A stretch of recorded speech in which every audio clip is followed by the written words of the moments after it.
네, 지금부터는 이번 주 증시 살펴보겠습니다. 주요 일정들부터 한번 정리해 보시죠. 네, 이번 주는 이제 월요일 날 영국이 방역 규제를 이제 완화하게 됩니다. 그러니까 네. 이것도 이제 한 달 약간 늦춘 건데 원래 네. 그 전달에 하기로 했는데 그 바이러스 때문에 좀 늦췄거든요. 근데 7월 19일 날 이제 영국은 경제를 이제 완전히 재오픈한다고 합니다. 그동안 약간 이 규제가 좀 있었거든요. 네. 근데 이거를 이제 푼다고 하니까 참고하시고, 그다음 20일 날 아마 많이들 관심 가지실 것 같아요. 그 저번 주에 리처드 브랜슨의 씨가 이제 우주로 나갔잖아요. 우주항공, 예. 근데 이번에는 그 아마존 예. 블루 오리진 네. 제프 베이조스가 예. 자기 동생하고 타고 간다고 하더라고요. 예. 그래서 민간인 한 분 정도 태우는 것 같아요. 그 예. 경매를 해가지고. 예. 그 다음에 역시 그 중국의 인민은행이 네. 대출 우대 금리. 예. 이게 중요합니다. 여기서 과연 금리를 인하할지, 예. 금리 인하한다는 얘기도 나오니까 체크를 하시고, 7월 21일 날은 그 우리 한국의 20일 동안의 수출 데이터가 발표돼요. 네. 7월 1일부터 20일. 그 다음에 7월 22일 날은 유럽에서 이제 그 통화정책회의가 열립니다. ECB. 네. 예, 유럽은 또 어떤 그 금리 정책을 펼칠지 지켜보시고, 미국의 6월달 소비자 컨퍼런스 보드가 이제 공개되는데, 이제 소비자 신뢰 지수죠. 네. 그래서 얼마만큼 미국 소비자들이 좀 그 소비 욕구가 좀 있는지 체크하시면 되겠고, 그다음 7월 23일 날은 도쿄 올림픽이 개막이 됩니다. 어쨌든 이제 예. 무관중으로 한다고 하더라고요. 네. 그래서 아마 많은 분들이 뭐 우리 한국 선수들도 뭐 보겠죠. 그 이제 TV를 통해서 많이들 보실 텐데, 아무튼 도쿄 올림픽이 우여곡절 끝에, 예, 원래 작년이었던 걸로 알거든요. 원래 그죠? 예, 작년이었죠. 작년이었죠. 근데 이제 1년 연기된 상태로 무관중으로 개막이 되고요. 그다음에 우리나라에서는 2차 추경 예산안이 국회에서 처리가 될 예정이라고 합니다. 그래서 이번에 뭐 재난지원금 뭐 이런 얘기도 있잖아요. 네. 그래서 재난지원금 뭐 전 국민 지원한다 뭐 아니다 얘기들이 있는데, 한번 좀 어떻게 처리될지 지켜보시면 되겠습니다. 네.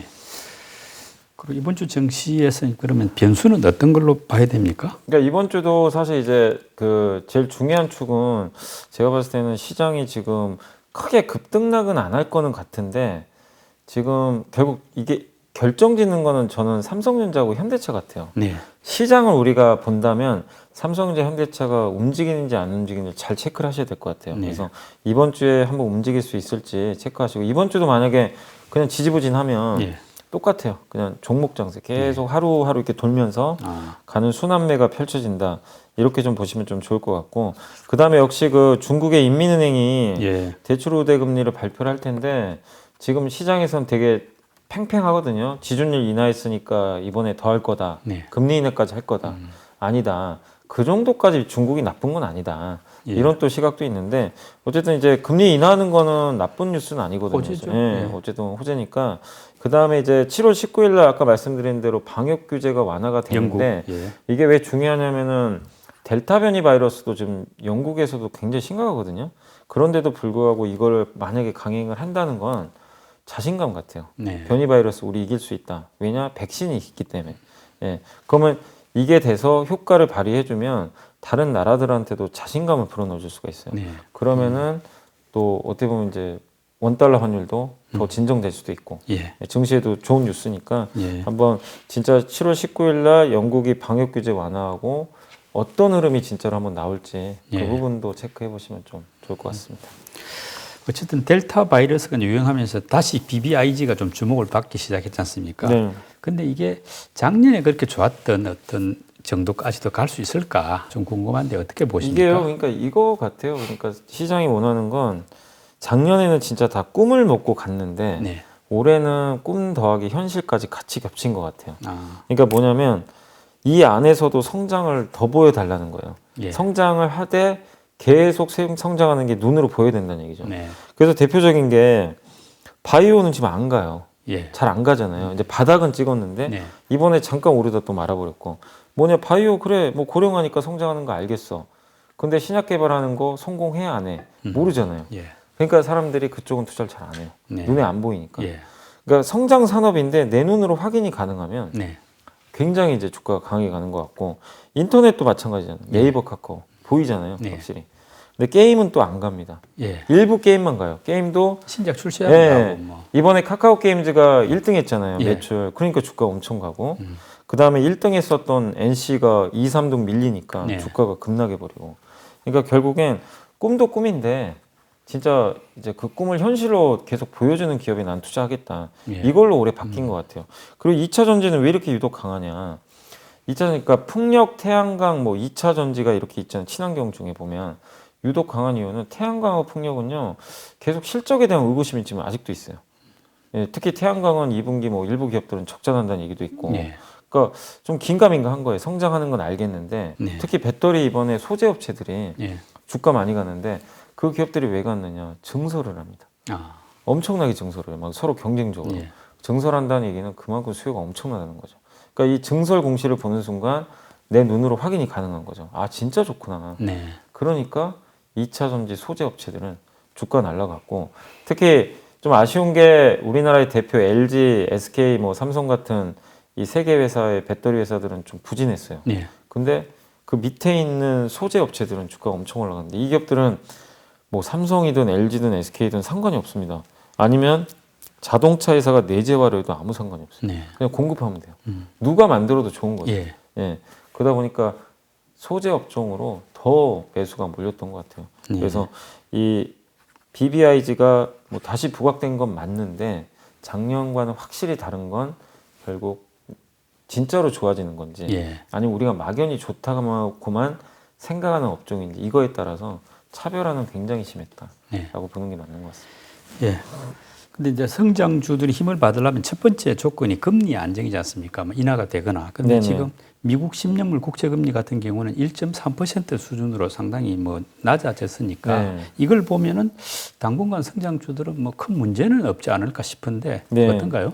성장주들은 뭐 저도 큰 문제는 없다고 생각합니다. 금리가 이렇게 하향 안정화됐기 때문에. 네. 다만 이제 성장주별로도 너무 뭐 종목들이 많으니까 예.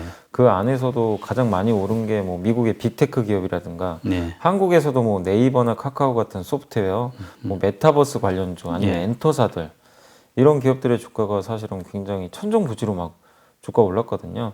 그래서 이 기업들이 빠진다가 아니라 상승을 더하기 위해서라도 좀 이제 숨고르기는 좀 필요한 것 같아요. 아. 좀 쉬어갈 수 있는. 그러니까 이거는 금리랑 상관없이 예. 가격 부담이 좀 있으니까. 네. 그래서 좀 숨고르기 할 수 있는.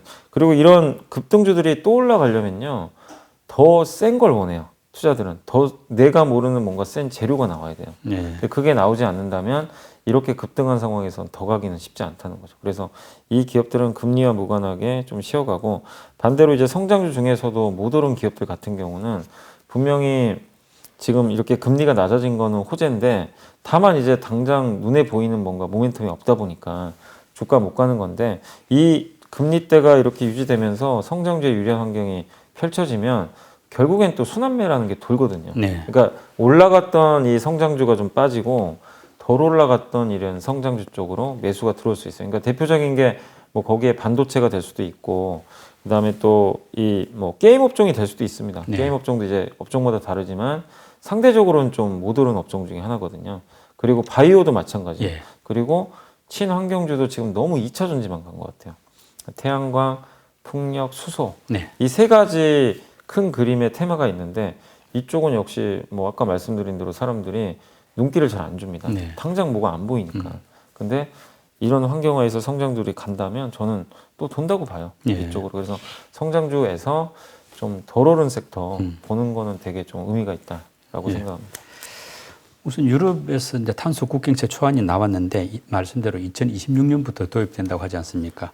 일단 뭐 좀 우리가 알아야 될 주요 내용이 있으면 한번 정리를 먼저 하고 시작하시죠. 그러니까 이게 그 핏포 55라는 이제 제목으로 딱 이게 나온 건데 네. 뭐냐면 왜 55냐 숫자가 1990년에 그 나왔던 탄소 배출량이 있을 거 아니에요.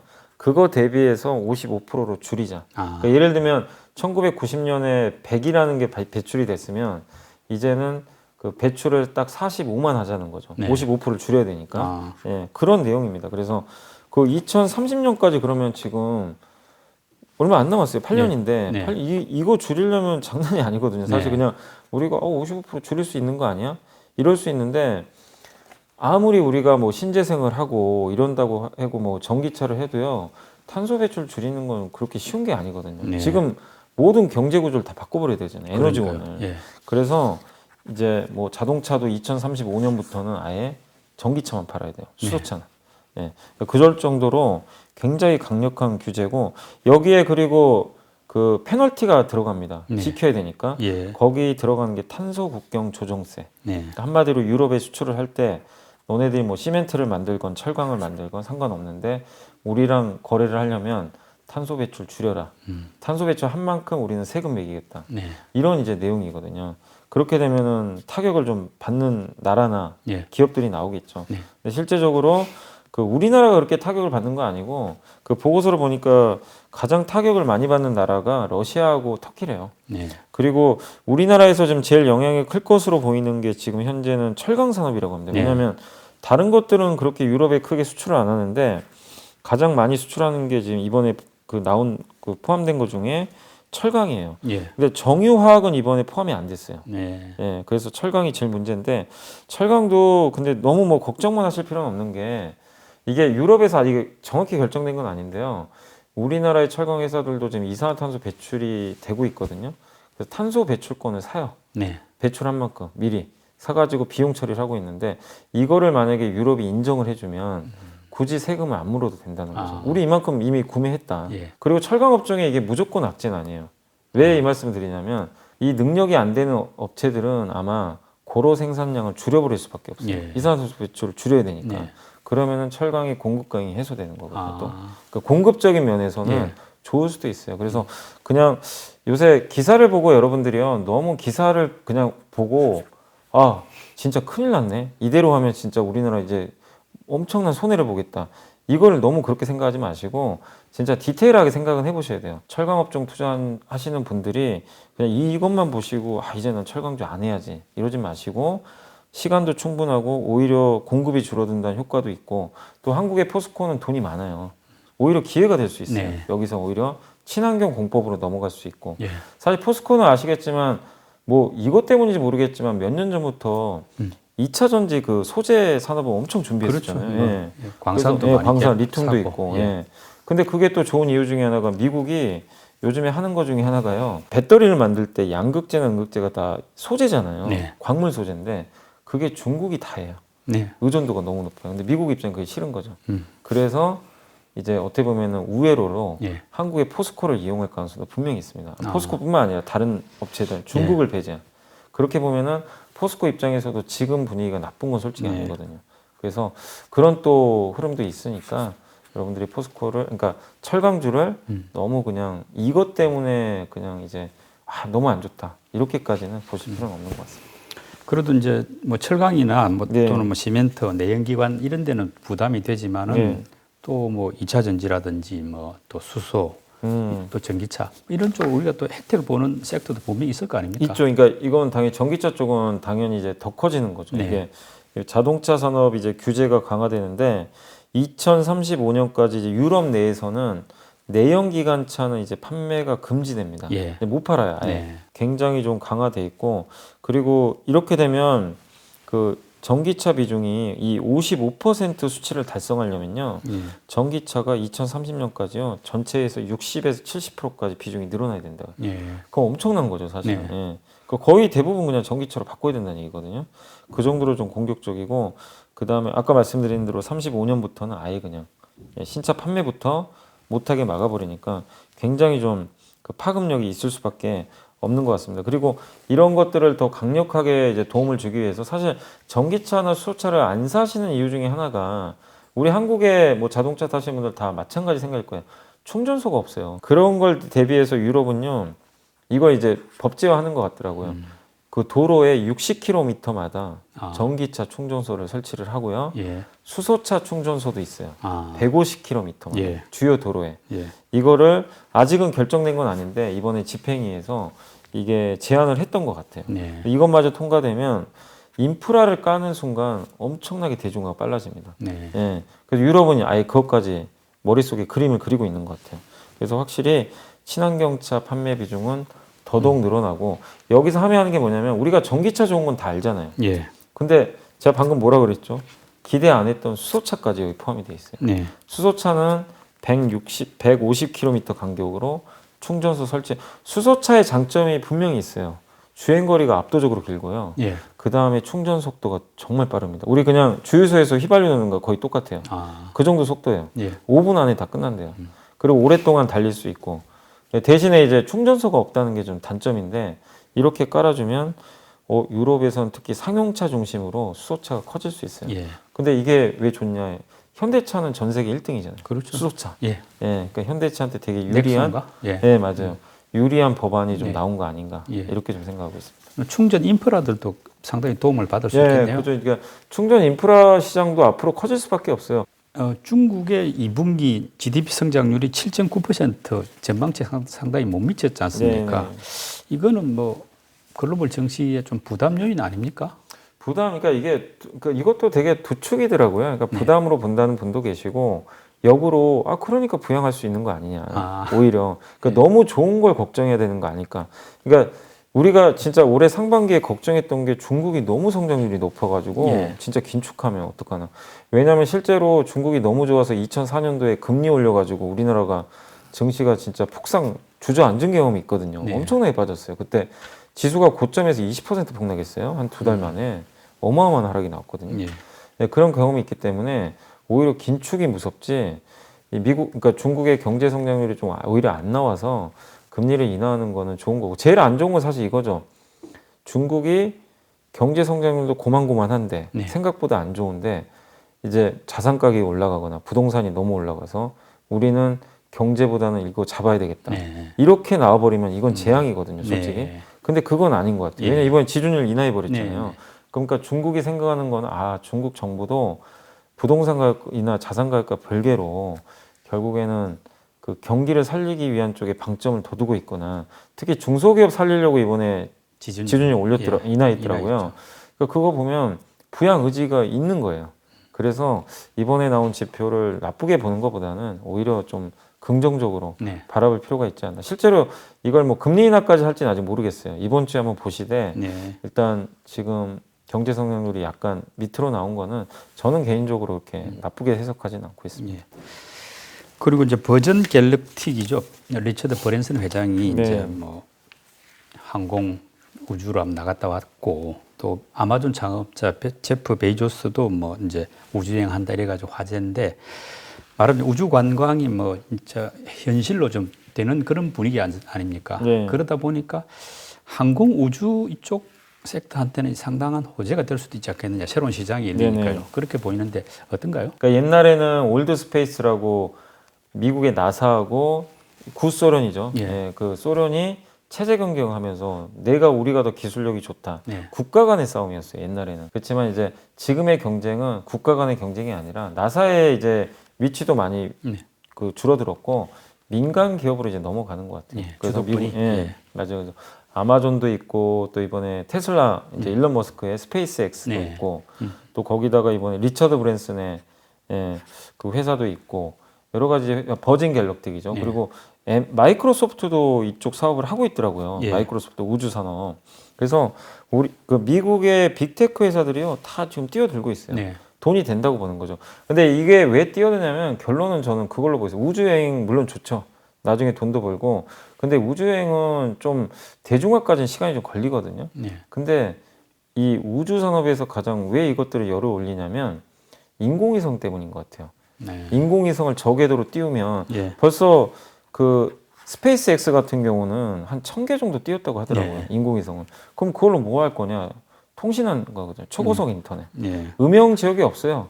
이성은 그냥 다 커버할 수가 있습니다. 이걸 통해서 또 당연히 데이터 센터도 운영할 수 있고 예. 클라우드 서비스까지 다 네. 연결할 수가 있거든요.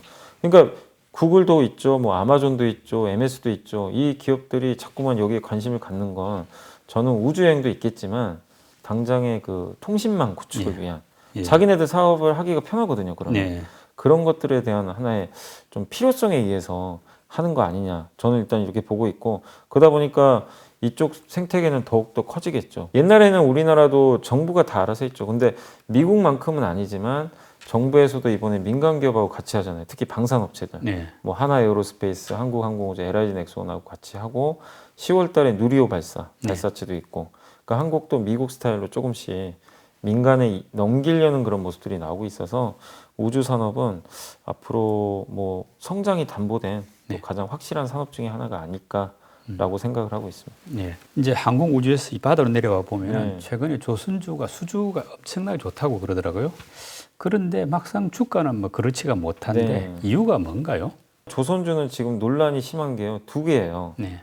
수주가 우선이냐, 예. 실적이 우선이냐. 네. 이거에 대해서 지금 서로 막 싸우고 있어요. 그래서 이제 주가가 지금 최근에 막 등락을 거듭하는데 사실 기본적으로 조선주는 수주 산업입니다. 예. 아무리 지금 실적 좋아도 수주 못 따내면 몇 년, 그러니까 1, 2년 후에는 실적이 곤두박질쳐요. 예. 수주를 해놓은 게 나중에 배를 건조하면서 매출액에 반영이 되거든요. 예. 근데 지금 실적 좋으면 뭐 하겠어요? 수주가 없으면. 네. 그냥 사상 누각인 예. 거죠. 근데 문제는 수주는 지금 받아도 1.5년 후에 실적이 반영돼요. 지금 실적이 반영되는 거예요. 예. 그러니까 지금 비싼 선박을 수주를 해도요. 네. 그 선박의 매출은 내년에 잡히는 거죠. 어떻게 보면. 예.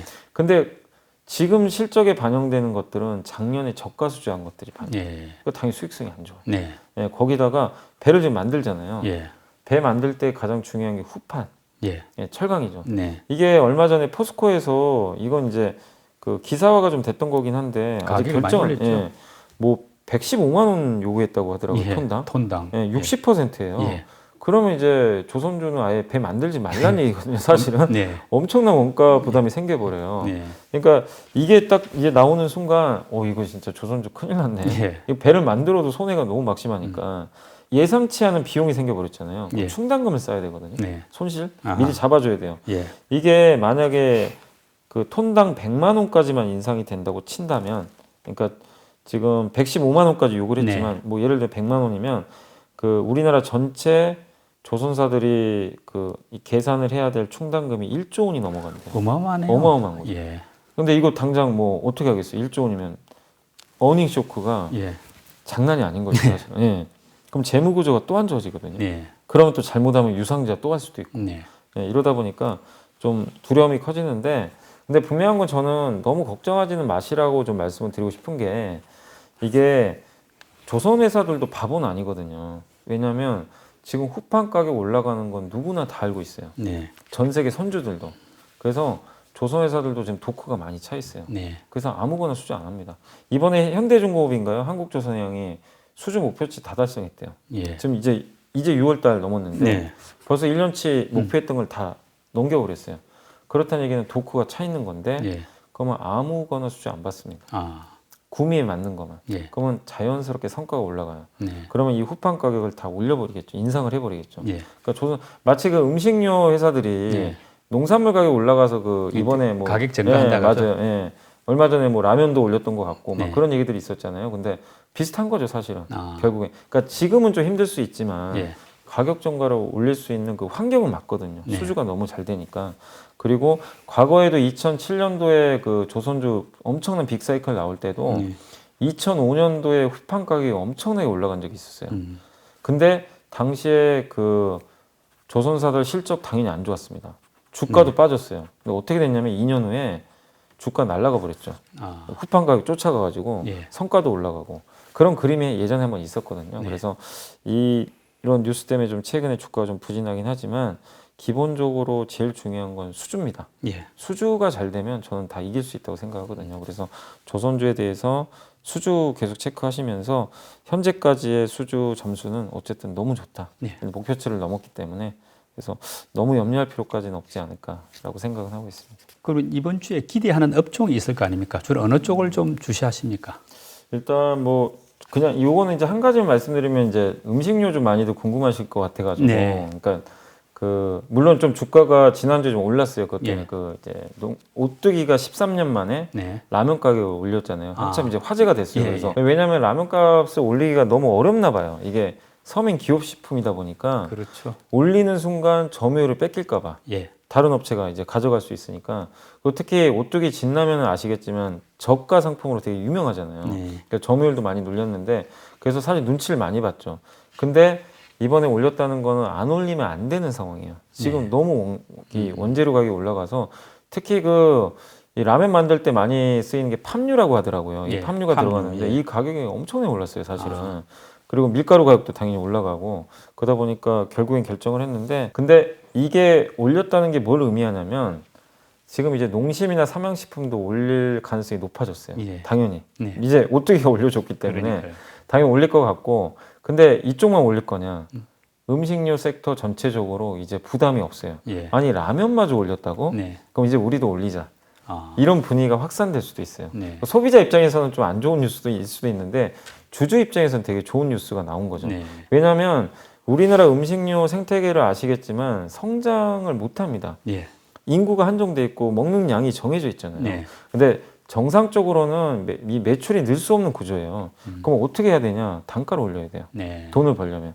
근데 그 요건이 생겨버린 거죠. 농산물 가격이 올라가면서. 그래서 음식료 회사들은 주가가 좀 재평가받을 수 있는 예. 그런 모멘텀이 나와서 한번 계속 관심은 가져보세요. 뭐 지난주에 좀 올랐으니까 추격보다는 좀 조정받을 때 특히 뭐 팁만 더 드리면 국내보다는 그래도 해외 매출 비중 좀 늘려가는 기업들이 있거든요. 네. 찾아보시면 그런 기업들 위주로 한번 좀 보시면 좀 좋을 것 같고, 그 다음에 이번 주에 또 좀 관심 있게 보실 건 아까도 뭐 잠깐 언급을 했지만 바이오 기업들 좀 계속 보셨으면 좋을 것 같아요. 바이오를 뭐 제가 선호하는 편은 아니지만 요즘에 헬스케어 쪽에서 의료 및 미용기기나 뭐 임플란트는 정말 많이 갔습니다. 네. 갔는데 이쪽 섹터들 중에서도 뭐 신약 개발이나 뭐 유전자 치료제라든가 뭐 당연히 우리가 뭐 이게 성공할지 안 할지 모르니까 어렵죠. 네. 어렵지만 바이오 기업들도 나름 성장주인데 주가들이 지금 너무 못 올랐거든요. 네. 그래서 특히 바이오 ETF 네. 저번에도 한번 소개해드린 적이 있는 것 같긴 한데 다시 지금 주가가 내려왔으니까 한번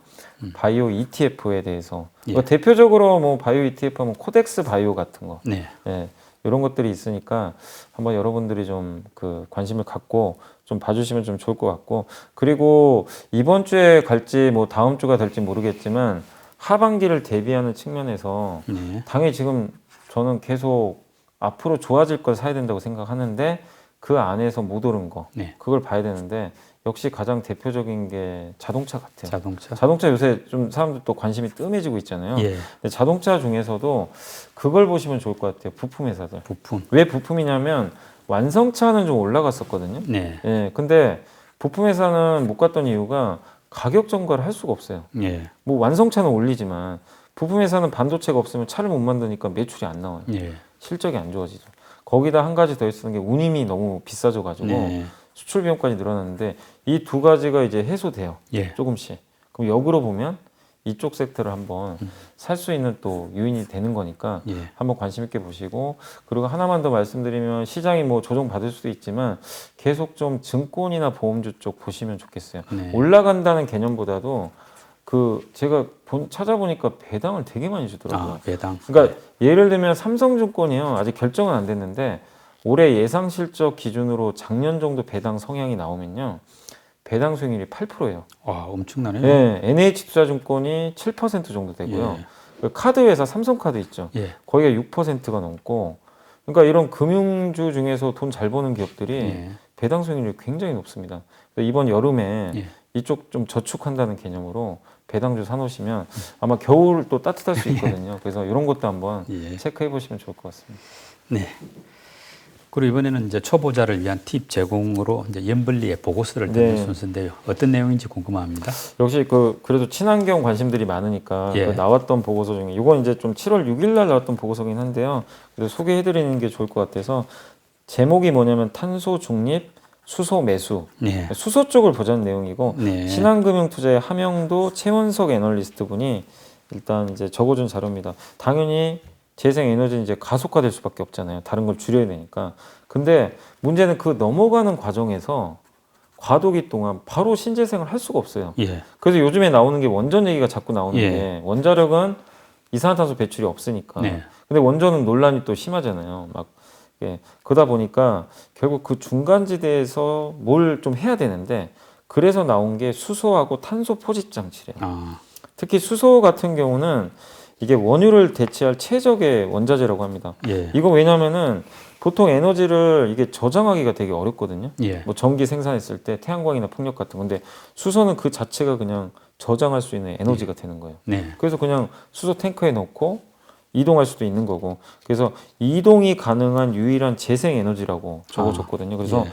원유의 빈자리를 수소로 채울 수 있다. 네. 요게 하나의 좀 포인트고, 근데 문제는 수소가 이 우리가 수소를 확보하는 방법이 되게 많아요. 뭐 그러니까 그 일반적인 석유화 공장에서 부생가스로 부생수소도 나오지만 예. 친환경적인 건 아니잖아요. 그렇죠. 이산화탄소 배출되니까 네. 그걸 포집한다는 포집, 말씀이죠. 예, 예. 포집 장치가 같이 들어가면 청정하다는 거죠. 그래서 예. 그걸 우리가 뭐 블루수소, 예. 예를 아니면 또 청록수소라고도 예, 하더라고요. 예, 그렇게 이야기하죠. 예전에도 한번 얘기했는데, 예. 근데 그 시장이 더 커질 수밖에 없다는 거죠. 이 과도기 때문에. 예. 그리고 이번에 또 그 중국도 예전에 2060 탄소 중립 선언했지만 아까 말씀드린 대로 그 지난주에 제일 화두가 됐던 게 유럽의 이제 탄소 포 국경제. 55, 예, 예.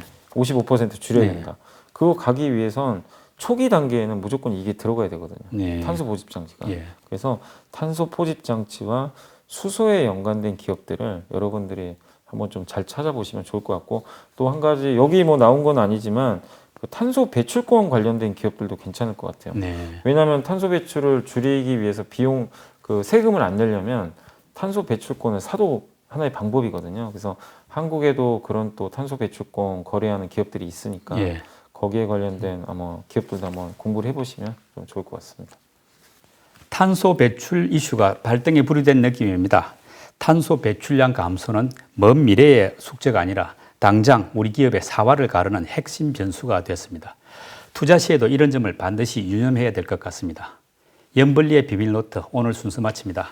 임성현 이사님 수고하셨습니다. 감사합니다.